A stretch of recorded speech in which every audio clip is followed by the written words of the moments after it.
мојот деби инструментален албум е со наслов Recollection и на него се наоѓаат 9 авторски композиции кои се работени во малку подолг временски период од неколку години, паралелно со некои мои други проекти.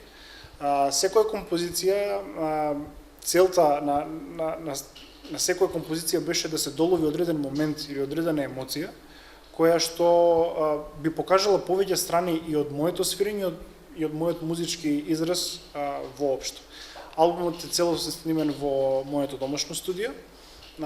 Имам одредени гости, тоа е Наташа Миха која што има одредени вокални делови во самите композиции и на една композиција како гостин ми учествува Игор Станоевски Игимен, кој е фантастичен блуз гитарист со кој заеднички остваривме една заедничка композиција која се наоѓа на албумот.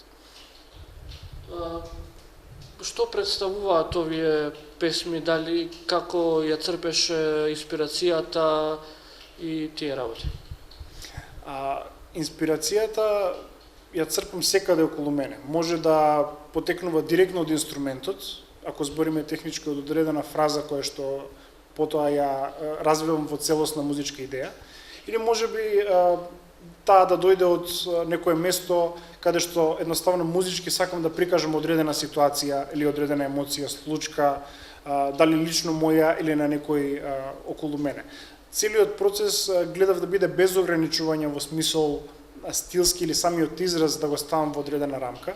Мотото по кое што се водев на самиот албум беше направи сам до таму каде што можеш, во рамки на мојот лимит, таму каде што сум сигурен дека би можел добро да завршам работата. Останатиот дел го препуштив на професионалци, врвни професионалци и во нашата земја и надвор од неа, кои што се задолжени за омотот на албумот, за креирање на лого, за мастеризирање на целиот материјал и така натаму. Околу насловот и насловите на песните? Насловот на самиот албум носи една силна порака, има символика, тоа е Recollection, значи присеќање на нешто што се случило во минатото. Затоа што многу од композициите се така настанати, одредена идеја која што седела во фиока, што се вика, и која подоцна е развиена во целосна композиција или на враќање на тие одредени идеи и моменти кои се потоа преточени во музика. Самите наслови кореспондираат со тоа што самата песна има и сака да каже. Секоја композиција, затоа што се работи за инструментална музика, може малку пошироко да се протолкува. Има одредени пораки кои што се субјективни и самиот слушател може да одлучи што да фати од самата композиција. И секој наслов е соодветен на тоа. Например, првата трака со која што ја отварам албумот е Bifold, значи свртено од двете страни во некој груп превод. Самата структура на композицијата е поделена на два дела и дава порака на една иста работа од две различни страни. И самиот наслов го доловува тоа, или Homecoming, кое што треба да побуди чувство на носталгија и на враќање кон родниот крај и така натаму и така натаму. Значи насловите воопшто не се извадени од ракав како што често се прави во инструменталната музика. Мојата поента во ова што го ствараме секогаш да има одредена позадина или тежина на емоционален план, така што тоа е запазено. Предизвиците секако дека ги има, како и во секоја друга работа, поготово во музиката, затоа што тука главниот предизвик е што бројот на публиката е мал. Имаме мал пазар и треба да се осмисли добар начин како сето тоа да им се презентира, како да се најде таа публика, без нормално се прави некој огромен компромис во смисол на самиот музички израз да трпи и да се приспособува специјално за да се таргетира таа публика. Освен тоа, секако, нели, од техничка гледна точка, доаѓање до добри инструменти, креирање на една работна атмосфера и од техничка смисла и од емоционална смисла, за да може ова сето да се направи, но на крај најбитното е тоа што кога целиот тој материјал ќе излезе, реакцијата на публиката која што нели сите се надеваме дека би била позитивна, тоа го оправдува сето тоа, дава желба за да се продолжи со работа. Така, албумот сега е веќе во продажба, што е со оние промотивни настани, евентуално концерти и слични ивенти?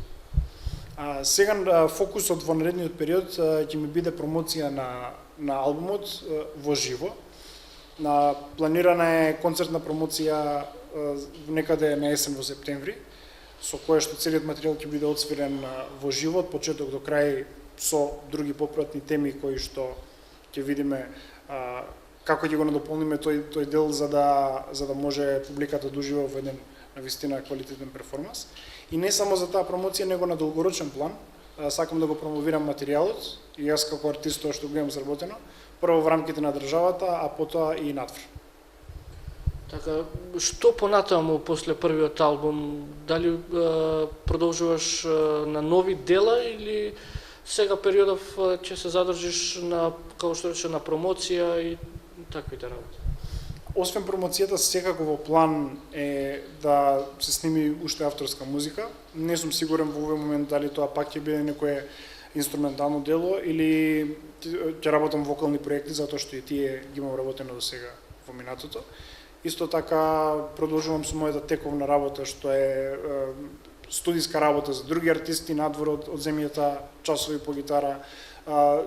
Отворен сум за било каква соработка и со наши домашни артисти, со артисти од светската сцена, исто како и за некои проекти или ивенти кои што би се случиле во, можеби непланирано, но би излегле во блиска и во подалечна иднина. Како се справуваат музичарите од овој тип со комерцијалната музика која и во светот, па и во Македонија? Тоа е еден глобален тренд каде што и кај нас би почнал од кај нас. Тоа што сметам дека не се дава доволно простор и не само медиумски, него општо од самите институции, генерално од целиот систем, на млади талентирани музичари кои што работат авторска музика, а кои што не спаѓаат во рамките на комерцијалната музика. Значи збориме за андерграунд, за авангардни жанрови, затоа што имаме доста талентирани инструменталисти од рок-н-рол, од джез, од класичната музика, што им е малку потешко да дојдат до своите 5 минути или да имаат платформа на која што ќе можат да ја промовираат својата музика. Тој тренд е исто таков не само кај нас, него на глобално ниво. Тој е предизвикот со кој што сите ние мораме да се справиме. Мора да се свати дека целиот модел на маркетинг на музика и на креирање на издавање музика е целосно сменет. Значи не може да се очекува дека со самото издавање на албум и со бркање на дискографска куќа и подпис сме завршиле работата и сме направиле кариера.